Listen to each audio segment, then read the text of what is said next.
Good evening, Razorback fans. Welcome to another episode of the Hog Talk podcast presented to you by FanDuel, live from the Sterling Soap and Roastery Studios, part of the Believe and Buzz Radio Network, where you can hear us each week on 106.7 Buzz 2 in Central Arkansas.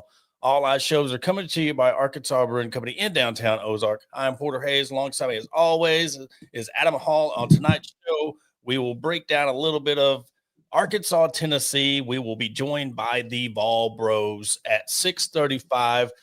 Plus, we'll talk some blueprint. Arkansas had a pro day today presented to you by FanDuel. But Adam, well, I guess we'll start with that.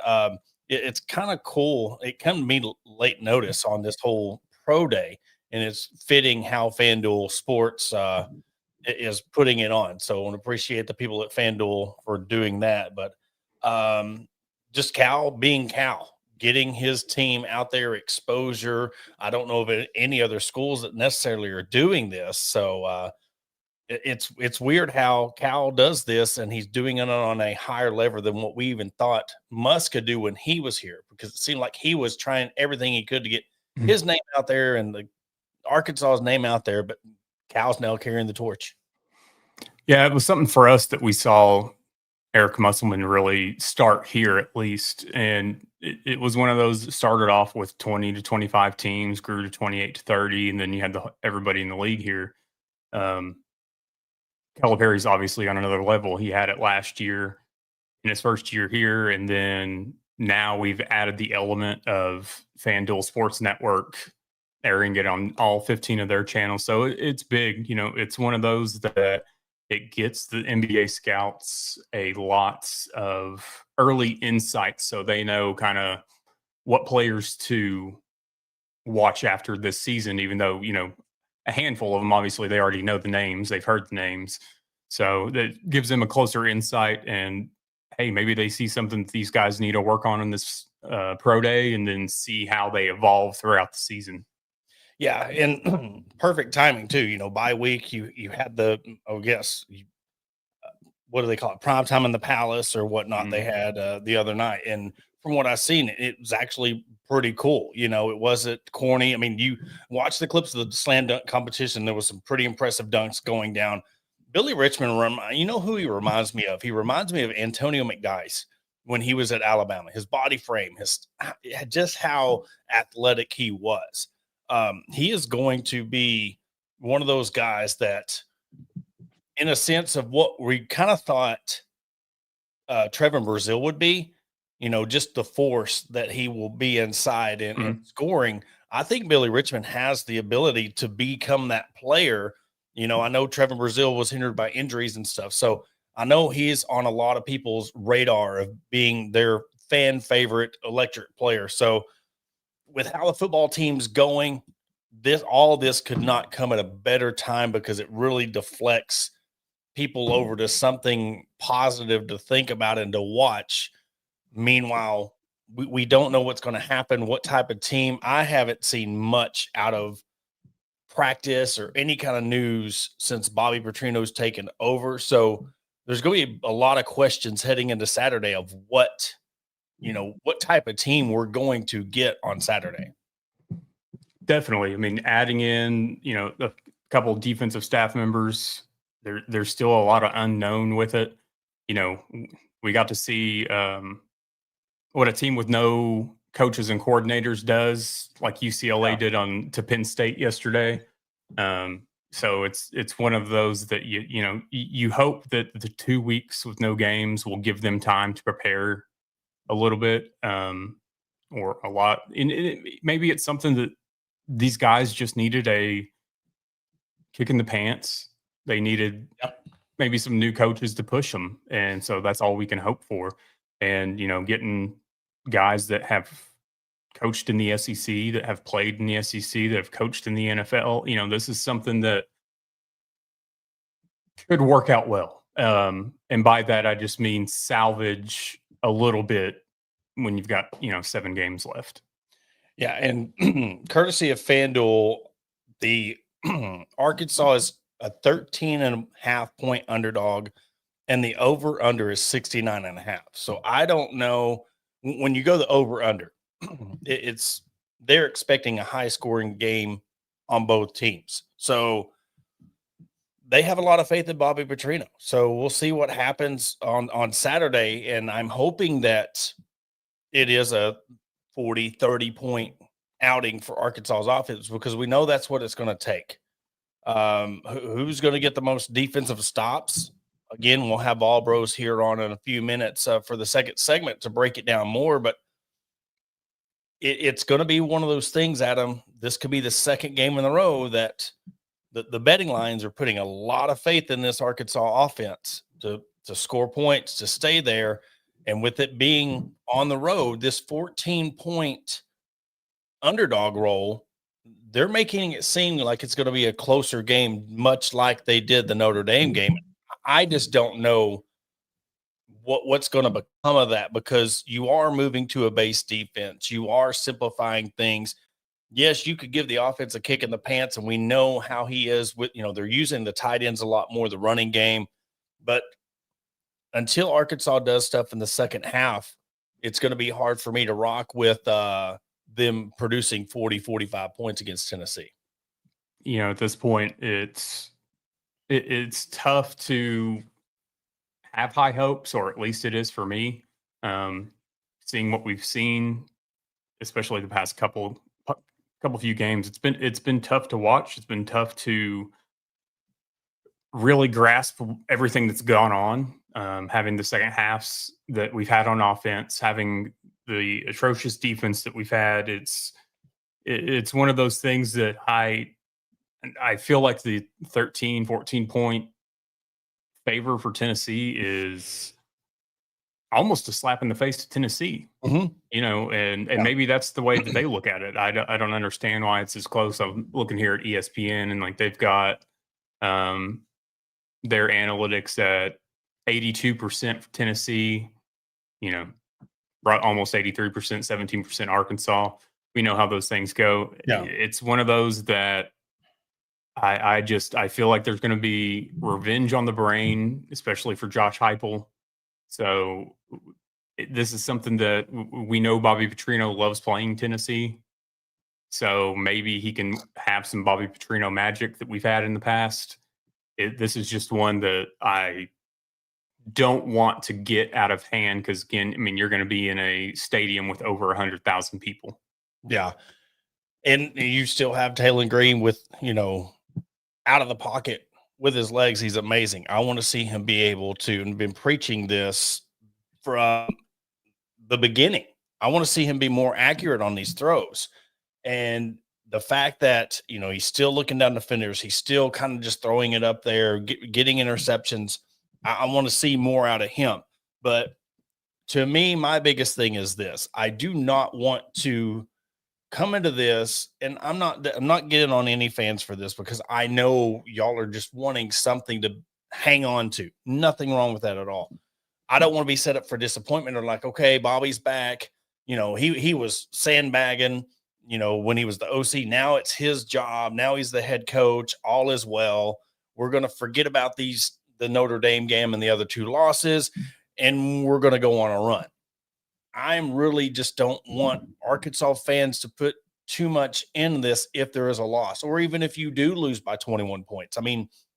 You really have to do it one game at a time and see progress, and you can't automatically come into this thinking that they're going to win or bust, or they got to make a bowl game or bust. I want to see what happens with it, because too many times this team has dug themselves in a big hole they can't get out of, and I think that's what's going to happen this season. They could end up putting a better product out on the field. They could end up doing success. And you see, look at Texas. You look at Auburn. Now you can win 2 of those games, but where does that still put you? 4 wins, 5 wins, maybe at the max. It's just going to be, from the fans' perspective, are they seeing enough to where they feel like, okay, either Bobby Petrino can carry this on and build this program, or, hey, man, it was you did good by just stopping the bleeding.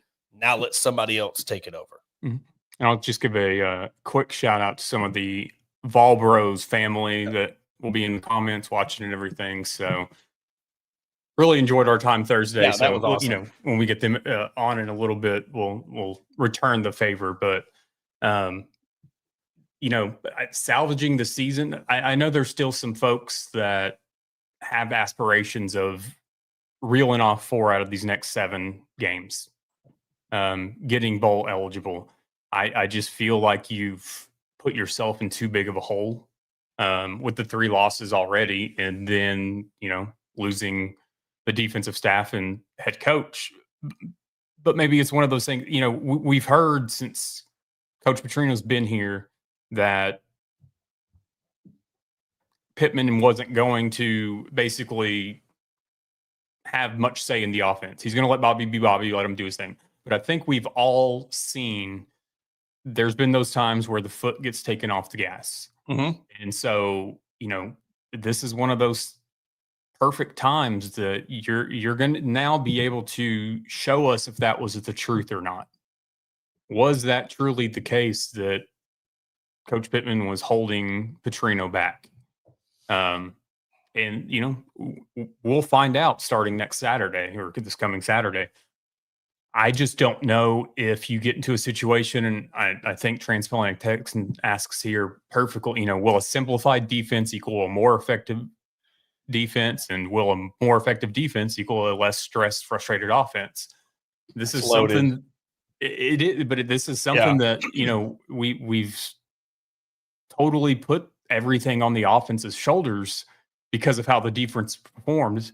And I think it's one of those things that it kind of weighs on them a bit. They've got to work together in that sense that the defense just can't allow quick scores. And especially, a team like Tennessee, they can score at any time. So this is something that I think that Tennessee and Arkansas both, because, both defenses are suspect. I don't think that either one of them can really allow the other team's offense to just come out in 2 to 3 plays and score, 2 to 3 plays and score. I think both teams ideally are going to want sustainable drives. The thing with the simplified defense is you still got to get pressure on the quarterback. If you can't get pressure on the quarterback, and if you're running a simplified defense, basically man, zone, or you're basically just running somebody, don't mention the name, but somebody put out there about Barry Odom's 3 rush 3 drop 8 and how, oh my gosh, that was horrible. I mean, we got picked apart so many games, and the clickbaitish post of like, oh, the defense was horrible. And you see what that could be is if this is a base defense, you got to get pressure on the quarterback. If you do not get pressure on the quarterback, it is going to be a long night. But before I hand it back to you, I want to ask you, you were talking about Pittman holding Bobby Petrino back. And we all know Bobby Petrino is a nice guy, but I want to play devil's advocate, but yet throw it out there. What if Bobby Petrino was the one sandbagging and doing this to get the head coach job? And let's be real about if this is a possibility. And if he does that, and if he did kind of hold things back to get that job, now let's call it how it is. If you did that, what sacrifice did it take of the team and their record going into you getting the head coaching job? And is that what you want moving forward? So we know that I am all about conspiracy theories. There's one. When we did not discuss this before the show, so I'm throwing you one curveball conspiracy theory.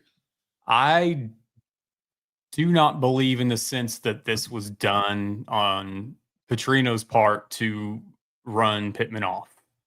I do think that there's a possibility at times that, and I don't know this to be true or anything, this is just speculation on my part, that whatever conversations were had between Petrino and Pittman when it came to this offense,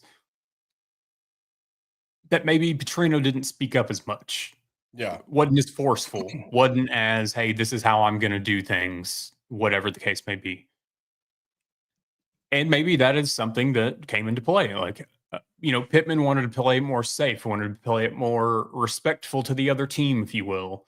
And Petrino just kind of went along with it. That's a strong possibility. Do I think that he purposefully maybe sabotaged things to get Pittman out early? I don't. The reason saying that is I think that no matter how the end of this season went, I think that it was Sam Pittman's time. However that looked at the end of the season, I think that it would have been done no matter what. And so then you just got to ask yourself, okay, so say we went out 6-6, because I'm not going to go too far off of our 5-7 prediction. Let's just say we got bowl eligible like last season. Let's say we went to our bowl game and won. I think that Petrino would have been in a better position. And when I say better, he wouldn't have had a hole to dig himself out of. Yeah. To where the keys could have just been handed over right then and there, no questions asked. So now Petrino has kind of put himself, Petrino has now been put into a hole to dig out of, and it's a mighty task ahead of him. If he comes out here and only wins 1-2 of the next 7, that's not enough for him to, in my opinion, be a strong candidate to be the next head coach. I just don't. I think that there would be too much at play, too much risk there for him to purposefully run off Sam Pittman. Yeah, and that's where I'm leaning towards.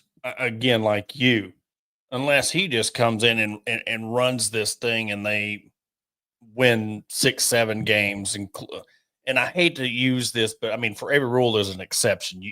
I want to count the bowl game this year because with how difficult the schedule is remaining and how much of a hole they've dug themselves into, you kind of got to take that as part of your audition, because that's what game. So say you get bowl eligible and there's 8 games. So let's see because that'd be an important thing. How can he get his guys to play up in this bowl? Because that's going to be the telltale sign of how many of these players are going to play for him. Because, I mean, you're not looking at the score per se. You're going to know because the guys at that point can go into the portal. They can do this. They can go wherever they want to. And now you're going to see the true loyalty of who's coming back. How's the defense looked? Has Neyland Green improved his accuracy? Has the running backs stopped fumbling the ball? But I don't know. I just, we are conspiracy theorists. And I was thinking in my head, coming into the season, what we know this could have been a plan of, all right, we're bringing you in last year to kind of ease all the PR stuff of you're not just going to hire him back as the head coach. And I think that was a brilliant move on Hunter Yurchek, Bobby Petrino's end, because now that he's the head coach, not as much of it's being talked about like if this would have happened last year. But when you come into this and now Sam's gone, Bobby, I don't want the fans not necessarily setting them up for failure, but don't put too much into, especially this game when your opening act with how bad your defense is playing against probably, I don't know who the top offense in the country is, but if you're averaging 530 something yards a game and you're averaging 45 points a game, that's not something that you really want to look forward to as your opening game to prove that you deserve the head coaching job. Mm-hmm. And, just last thing about the conspiracy theory too, I feel like that for that to truly have worked in that manner, that's one thing that you got to look at. Granted, it was only 5 games in, but with all the questions surrounding Neyland Green's ability, well, not really ability, because we know he has tremendous ability, but the things since last season that he's needed to work on, whether it's been timing, whether it's been accuracy, whether it's been decision making,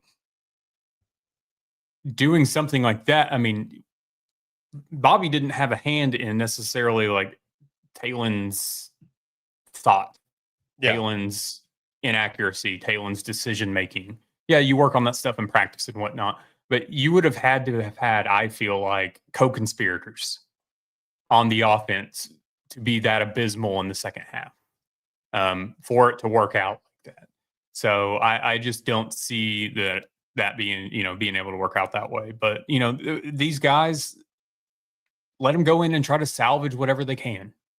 Because at this point in time, like we talked about on Vol Bros, and like we talked about when this change was made, all these guys have left really is playing for each other, playing for the coaches that are there, playing for the University of Arkansas, and making something out of a dumpster fire. Mm-hmm. Because, there's a few of these guys, or several of these guys, they don't have any eligibility left.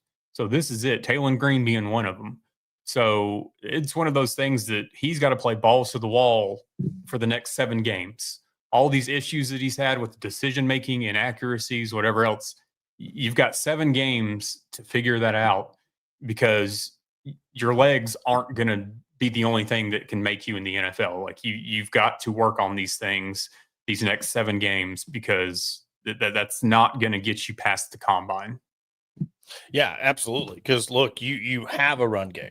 You have tight ends you can throw to. You have wide receivers you can throw to. You have, and that's what's baffled me is, and unless, again, it's just the defensive adjusting in Arkansas, not, they've been able to get their tight ends open. They've been able to really open their arsenal and play. And it kind of just goes away. It's like, where's the tight ends? Where's these crossing patterns? Where's the deep threat to keep them honest? And you see that in the first half. So I think that's a big part of, I want to see that in the second half too. And even, look at the Notre Dame game. I mean, you should have been doing that anyway. And it's like they went to a base offense. All right, game's over with. Let's just go to a base offense. And then, that very last interception where we do it in the end zone.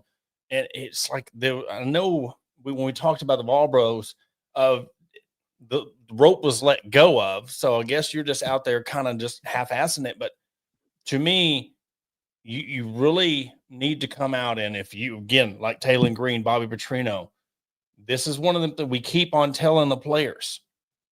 If you want to prove that you're doing this for Bobby, if you want to prove that you want Bobby to be here, this is your chance just as much as it's him proving to Arkansas he wants the job. You've got to show effort. We got to see it.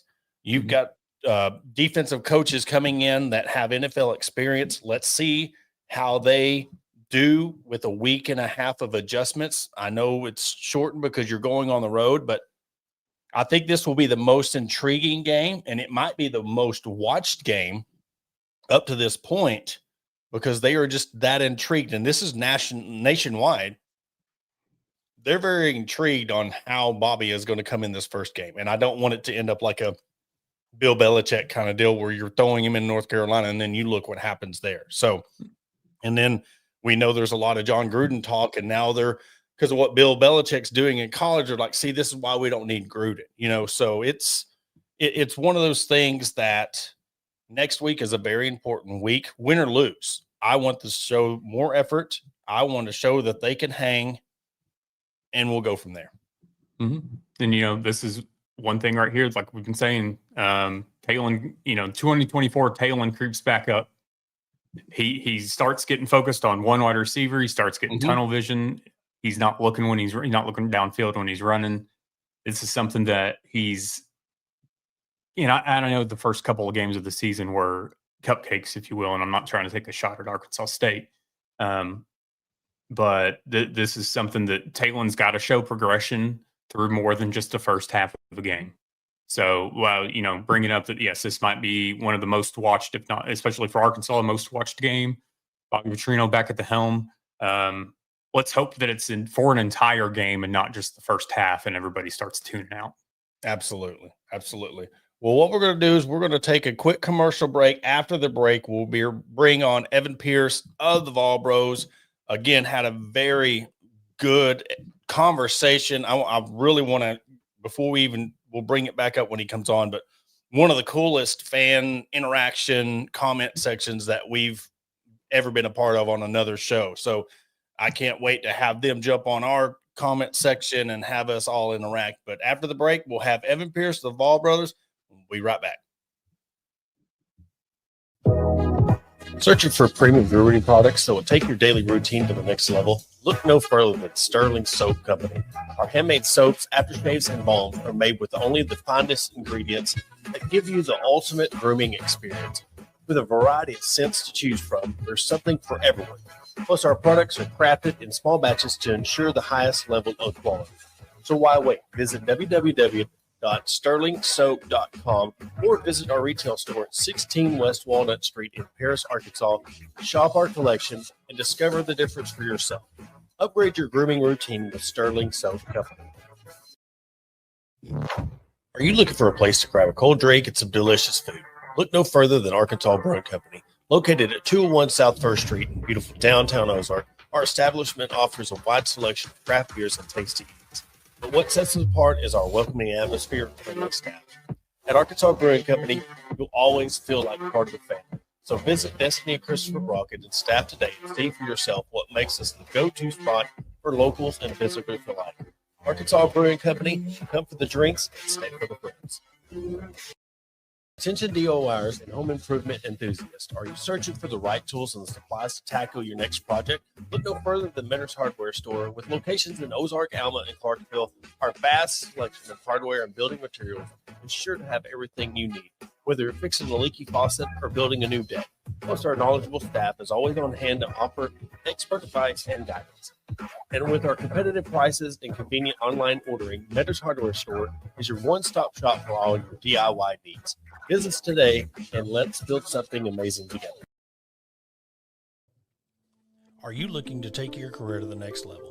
Look no further than ATU Ozark Campus. As a 2-year satellite campus of Arkansas Tech University, we're dedicated to a quality workforce education, industry partnerships for in-demand jobs, and tailored paths for success. Our programs are led by industry professionals. Whether it's a certificate or you're aiming for a graduate degree, ATU Ozark has you covered. Visit our website at www.atu.edu/Ozark or contact us at 479-667-2117. Your future begins here. Welcome to Ozark Area Chamber of Commerce, where our mission is simple: encourage, promote, and aid an enduring environment of shared economic opportunity and civic development for the Ozark, Arkansas area. Whether you're a local business owner or a resident, we've got something for you. Shop our unique local businesses, explore the beauty of Ozark, and savor local flavors and find cozy accommodations. Join us in building a stronger community. And to learn more, contact us at 479-667-2525. Remember, together we thrive. And welcome back to the Hog Talk podcast. And we are now joined by Evan Pierce of the Vol Bros via the Meadows Lumber Hotline. And we're talking about the Arkansas-Tennessee game, where Arkansas is currently a 13.5-point underdog on the road in Knoxville via FanDuel. So first off, Evan, really appreciate you coming on. We had a blast on your show. So thank you for taking time to do us a solid and jump on the podcast. Yeah, absolutely. It was a lot of fun having you guys on Thursday night. Hopefully we can do it again in basketball season and baseball season and all kinds of fun. But my brother Rustin wishes he could be here. He, as our people who watch our show know, it's almost like where in the world is Carmen Sandiego. Rustin's traveling all the time, and so he'll show up. There's me no likey that she's one of our people. That's what I'm talking about. Jonathan's one of our folks too, and so Rustin, he's traveling all the time, and he's in Charlotte right now. And late last night, he found out that he was going to have to be in a meeting tonight at 7:30 Eastern, which kind of stinks because that's what time it is right now. And so, even our show tonight, normally we go live at 9, and we're not going to be able to. We're going to have to wait until 9:30. Hopefully, he's done by then. So, it's just one of those things. Unfortunately, I apologize. He's not here. He apologizes, but I'm glad to be here. Yeah, absolutely. And first, just to kick things off, 13.5-point underdog for Arkansas going into Tennessee. Did that surprise you with the line? Just really just with everything on the outside that Arkansas has been dealing with, coaching change and the defensive changes and struggles. Did it surprise you that it was pretty much a 14-2 score underdog going into Knoxville? Well, I'll be honest with you. I think it gives more street cred to Vegas or whoever came up with that spread, because I think it's pretty objective. When you look at this from the outside in, this should be a no-brainer, right? This should be mean, my goodness, Arkansas's lost their head coach, their interim fired several other people. They're coming off a disappointing loss to Memphis, which they should have won. And then obviously what happened with Notre Dame. And so by all accounts, this should be an easy pick. But as a Tennessee fan, who's been a Tennessee fan for multiple decades now, I've seen too much. And, I vividly remember the 6 overtime game. Every time Tennessee and Arkansas play each other, it is always close. Always. Last year was close. It shouldn't have been, but it was, and Tennessee lost. I remember the Sterner stumble and fumble. I remember watching that game. Rustin was actually, my brother was at that game actually. I remember the 6 overtime game, and as we mentioned on our show Thursday night, I remember, Mina, like you said, it's BVS, it's battered Vol syndrome. That's exactly what it is. And I remember, I can't remember what year it was. I think it's like 2013 or something like that. It was at Arkansas. Tennessee punted the ball to Arkansas. Mm-hmm. And Tennessee missed 13 tackles on one play. Now, I invite you to do the math. There's only 11 dudes on the field wearing orange, okay? So to miss 13 tackles, everybody had to miss one, and then some dudes missed them twice. I mean, like it was like just a kick in the crotch to us. I mean, like it was horrible, but I'm pretty sure that was in the Derek Dooley era. So it's probably 2012 actually, but here we are in 2025, and hopefully things are going to be a little bit different.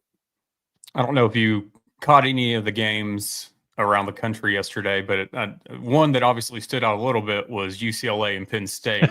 I just wanted to get your quick thoughts on Nico's win there. My, oh my, what a difference a day makes, huh? It was interesting. Here's the thing. Nico was the unfortunate recipient of terrible advice. And unfortunately for Nico, he listened to that advice. It was interesting. It was about money. That's the bottom line. It was about money. And when he left, his family tried to make it about, well, he needed to surround himself with a better supporting cast. Well, clearly that was a great choice then to go to UCLA. I saw a stat after the first couple weeks of the season. It listed the top 5 quarterbacks as far as amount of pressures, percentage of plays being pressured across the entire country. Number 1 on the list was Nico Iamaleava. He was being pressured 66% of the time he dropped back to pass. So 2/3 of the time he dropped back to pass, he was getting hit. So, I mean, you obviously can't put it all on him, because who could survive that? You know what I'm saying? But I mean, I was happy for him that he did well yesterday. We might get to this in a moment, but trust me, I think Tennessee was the much better recipient of that trade than UCLA was. Well, and we're seeing it too. You look at Nico, then you look at DJ, started out at Clemson, then he went to Oregon State, then he went, and you see how with each team, and I'm not saying he was good at Clemson, but with each team, he got worse. And we're kind of, it's almost like we're seeing a travel ball-esque type deal in college football. So that is a very touchy subject, because I mean, you are dealing with parents and kids, and how do you try to intervene in that situation without, ruffling feathers? But at the same point, it's almost like, look, you let them do their thing. And if it don't work out, it don't, because it's one of those situations where you feel like you're protecting your children, but you're hurting them worse, because not just the money. We can take the money situation out of it, because you're not teaching them to stick somewhere or you can go grab money here, when if you just stay where you're at, I mean, really, if Nico would have just kept his head on straight and stayed at Tennessee, not saying he would have been better than Aguilar, but I think without that added pressure from home, you're dealing with social media pressure. You're dealing with college NIL pressure. There's no break. And I just feel for these kids that you could sit there and it's easy to kick them while they're down and say, well, you're making all these. I wouldn't want those problems, to be honest. For It's sure. not enough money to be, but we're seeing it happen more and more. And it's almost like you can give these kids so much money, but you got to have some kind of a get back coach per se for some of these kids. Well, and to Joey's credit, he's been placed in a tremendous position right now, because for any of your viewers who may not know, Tennessee's offensive quarterbacks room, I would love to be a fly on the wall in that room right now, because there are 5 offensive minds in that room that anybody would love to have running their offense. You've got Josh Heupel, Joey Halsley, obviously, but then you've got Seth Littrell and Landry Jones, both as offensive analysts.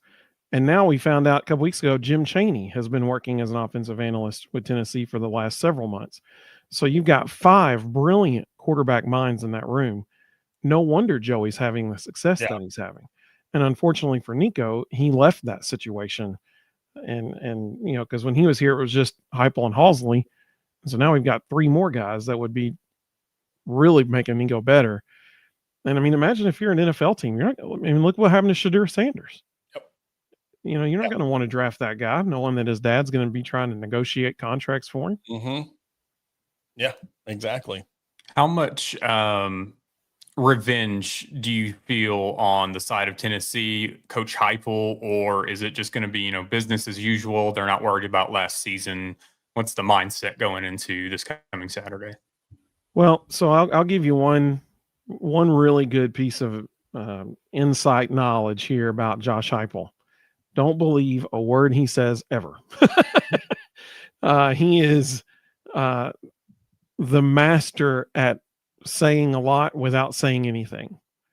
And that's like, just so your fans know, injury rumors and reports and stuff. Yeah, don't believe a single word of that from anything with the Tennessee Athletic Department, because none of it's accurate intentionally. I'll give you a prime example. Last year, at the end of it was like the second 2 or 3 games left in the season, Dante Thornton Jr., one of our wide receivers, gets injured and he's limping off the field. Like, camera zooms in on him, clearly injured. He's struggling to get off the field. It was reported on the sideline as an upper body injury. I'm like, really? Because he was limping. Like, that's typically not your leg. Your upper body's not considered your leg. But they are notorious for saying nothing. And so I say that because when you hear Josh Heupel say in a press conference all week this week, this is just the next game on the schedule, we got to go out and play. Yeah, that means nothing. We know that means nothing, because what we've seen from him for the last 4 years, every time he's got a revenge game or something like that, there's a little bit something extra there. Yeah. Every time. A prime example, this whole season, they've been saying, no, we're not, they start out the season with Syracuse and then ETSU, East Tennessee State University, and then Georgia comes to town. And, oh no, we're not looking ahead. It's one game at a time, that kind of thing. Yeah. And then 10 of the first 12 plays they ran on offense, they hadn't run all season yet against Georgia. I mean, clearly they were saving those for Georgia. You know what I'm saying? So there will be some stuff that, my goodness, we saw stuff last week that we hadn't seen them run yet this year.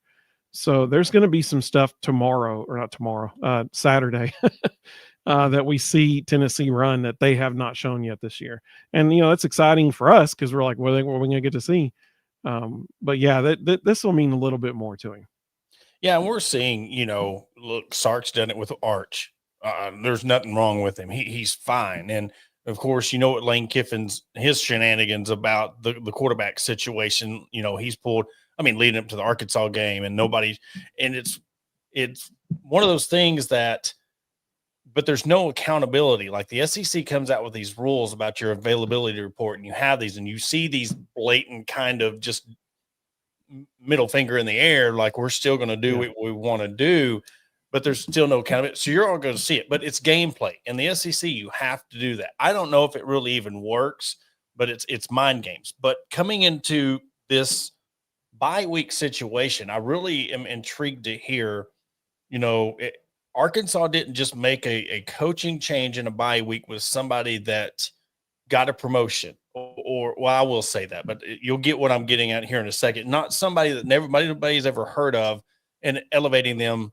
You're talking about Bobby Petrino, so Right. that gives Tennessee a week extra to prepare, just as much as it gives Arkansas an extra week to prepare for Tennessee. How much do you think that helps Tennessee, knowing you had a bye? Each team has a bye week, and Heupel's familiarity with Bobby Petrino, Chaney's familiarity with Bobby Petrino, because you know on the defense side they're going to be base. So look, let's just stop them. What's their plan of attack coming into this game? Well, that's a fantastic question. And, normally I think since Heupel's been at Tennessee, he has lost one time coming off a bye week. That's it. Normally he is very, very good coming out of bye week, particularly the opening possession of the game. Don't be surprised if Tennessee goes. I mean, listen, when Georgia came to town, the reason that Tennessee went straight down the field against them and scored easily in the first drive was because, like I said, 10 of the first 12 plays, they hadn't even run yet this year. And so there was no film on that. I would not be surprised. Tennessee always gets off to a hot start. The second quarter, they struggle to score. And then they come back in the third and the fourth quarter and put it back on again. So don't be surprised if Tennessee jumps out to a quick lead and then Arkansas gets right back in it in the second quarter. That's been kind of the MO for Tennessee this year. And normally, with Heupel's success off of bye weeks, I would typically give that advantage to Tennessee, but I don't this week. I give that to Arkansas because, like you said, first of all, Bobby Petrino is an excellent football mind. He proved it in multiple destinations or multiple locations as head coach. He is a fantastic football mind. Clearly, he had a vision for their defense that he wants he probably think Chris Wilson's the guy he promoted to defense coordinator. He wants those guys to implement. The problem for Tennessee is, there is film, but is there film? That's the question. We've got, several games to go off of this year, but is that the same Arkansas team schematically that's going to step on the field in Neyland? Who knows, right? Yeah. And so with an extra week to prepare, that's a good, that's obviously good for Arkansas. I think the nod goes, as far as the bye week goes, to Arkansas, because that gives them that much more time to gather themselves. With all the changes, they needed that extra week. Yeah. I think you'll see a spirited Arkansas team step on the field this Saturday. If you were a betting man, would you take the points or the spread in this? I think the points are 69.5. Well, my score prediction would equal 72 points. Mm-hmm. So I definitely do that. I do not think Tennessee wins by 13 points. I don't think they do. I think it's going to be, you want to know my score prediction for this Saturday? Yeah. So Tennessee's offense, they're currently averaging 45.8 points per game. So 46 points a game. They put up 41 points on Georgia. They can score some points. Do I think Arkansas scores enough points to hang with them? No. I think it's probably going to end up like 41-31 Tennessee. And I think it's going to feel a lot closer than that. Yeah. I think that Tennessee, listen, I try to be as unbiased as I can. I'm trying to take off I know my shirt says Vol Bros, but I'm trying to take off my orange colored glasses here for a second. Tennessee's offense, the offense you saw last year, is not the same offense that's going to step on the field Saturday. The offense you saw last year was a scared offense. And by that, I mean, Heupel did not trust Nico to be able to take care of the ball and make proper decisions. Nico got in a terrible habit of look at the first read. If it's not there, I'm gone. I'm taking off. Sounds very similar to our situation. I mean, it really does, Yeah, I'll put it this way. Second game of the season, or maybe it was the first game of the season. Joey drops back to pass. He's looking to his left. It's not open. All of a sudden, he turns shoulders and head, looks to the right, and throws a touchdown pass. And all nation was like, whoa, that's allowed? Like, we can do that? I mean, what just happened? Yeah. We went to like the third read on a progression and we hit oh my goodness, we saw more formation, to forget plays. We saw more formations in the first game of the season at Syracuse than we saw the whole season last year combined. No exaggeration. The difference this year is Heupel trusts Joey, and that is a huge difference. So you gave your score prediction, and let's say that holds up. Arkansas gives up 41, but they score 31 on Tennessee. And what do you think that does to the momentum? And I don't know if you're familiar with Arkansas's schedule post Tennessee, but after Tennessee, they have A&M, Auburn, and Mississippi State. If they hang and they keep true to this 14-point spread and they come out, play on fire, how do you think that motivates this team to play up moving forward and could steal some wins on down the road? If they score 31 points against A&M, they beat them. Because that was not an impressive A&M team on the field last night. And let's give credit to Mississippi State. Mississippi State, they're a good team too. Mm-hmm. But I was shocked that, first of all, Mississippi State didn't put up more points on A&M. And secondly, A&M didn't put up more points on Mississippi State. I was surprised by both of those things. That was it was 7-3 in the fourth quarter, I think. Like, it was a very low scoring game. So can Arkansas beat both of those teams? Yes, they can. If Bobby Petrino, has a stereotypical Bobby Petrino offense and puts up some points. So could they win? No, sure, absolutely.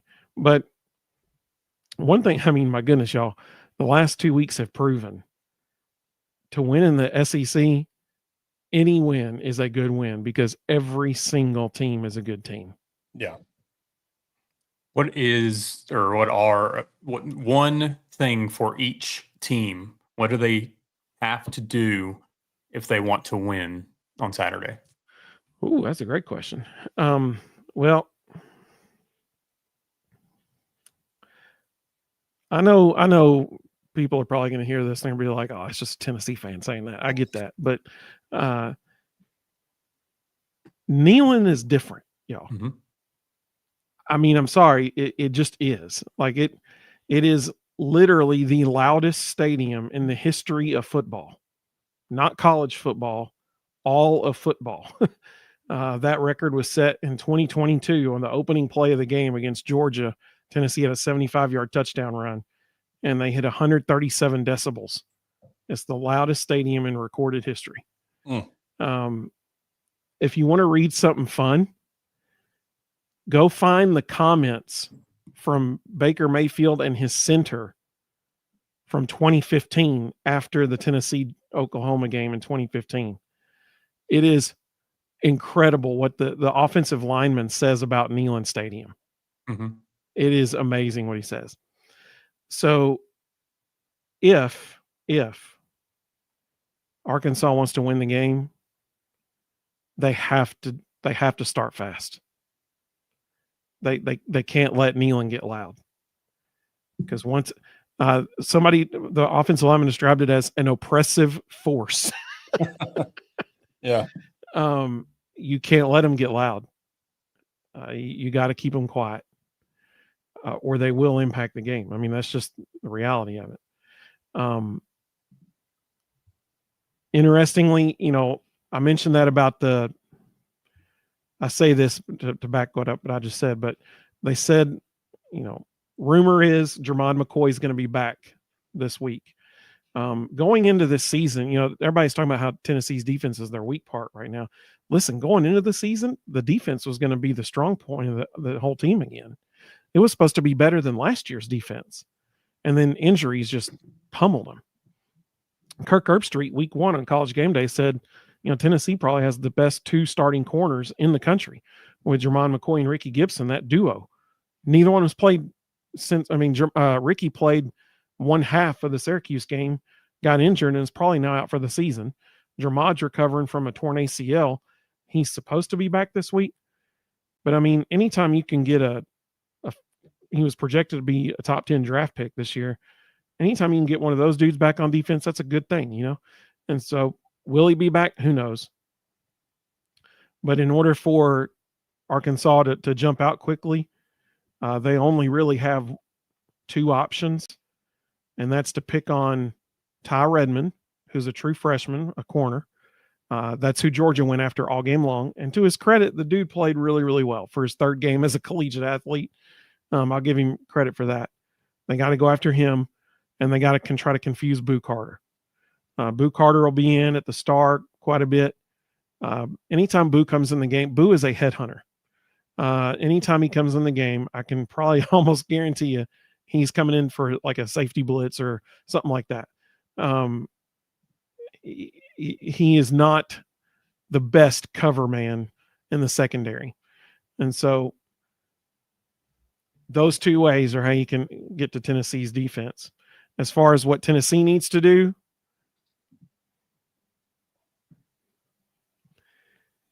let the offense cook, baby. That's, everybody talks about Joey, and rightfully so.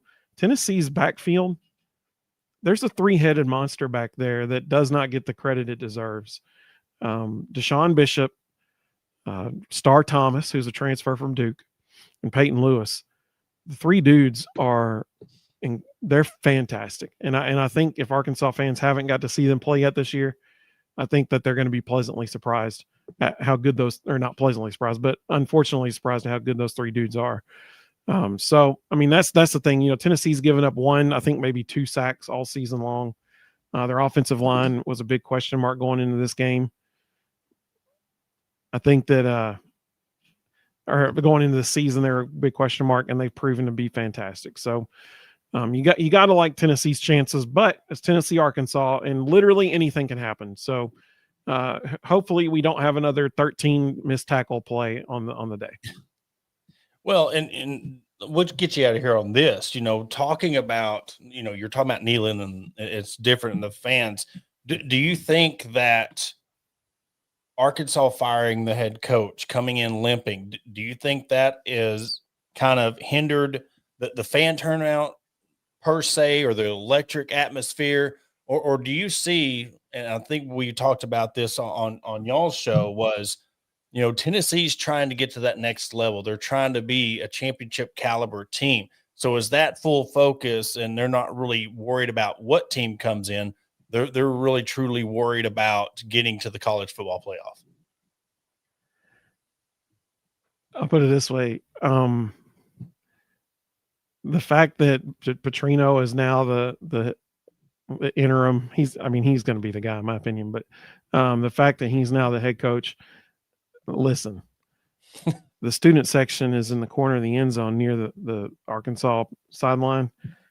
There will be people who have researched a lot of the dudes that are going to be standing near them, and they're going to be talking to them the whole game. That don't give them fuel, like don't give them stuff to go look up and find out. We had a guy on our show one time. He actually was a first baseman for Appalachian State, and he played at Tennessee. Appy State came to Tennessee for a game, and the student section lined down the first baseline on the baseball field. And he said they had researched his family's names, specifically his sister, his girlfriend's name. And he said some of the stuff they were saying, like, he couldn't repeat, it was unbelievable. What, so obviously I don't condone that, but they're already going to be fired up. They didn't need more ammunition to use and get more fired up. It's going to be, it'll be an electric atmosphere. It always is. If your fans haven't been to Neyland ever, I would say once in your life, just one time, that's all you need. I would recommend going and just seeing what it's like. Because listen, I know I'm a Tennessee guy, but it's different. I mean, it just is. You got 20 to 40,000 people showing up for the Vol Walk. I mean, like it's Joe. There's a cool video of Joey, his first Vol Walk, and there's like tens of thousands of people there, and he's just walking down the street with his phone, like going like this, like videoing the because he was shocked. He never seen anything like that before. It's a really cool atmosphere. It's a really cool experience. I apologize in advance if people say and do stuff they shouldn't do, but it's an experience. I'll put it that way. Well, Evan, we really, really appreciate your time for hopping on. You'll have to give Rustin, let him know he missed out big time on joining. So we appreciate you bringing your fans with us. It's been a really good experience. And, we're hoping here on Arkansas side, we're just hoping that both teams have fun. Like I said, we see the progression. So, but closer than the experts think. I think that's the story for Saturday. All right. We really appreciate you coming on, sir. Thank you so much. Thank you all. I appreciate you guys. And that was Evan Pierce of Vol Bros. It's going to be intriguing to see the atmosphere, how prepared they are. I know the Bobby Petrino side of it's going to give them more fuel, but if you're Arkansas, you're playing with house money.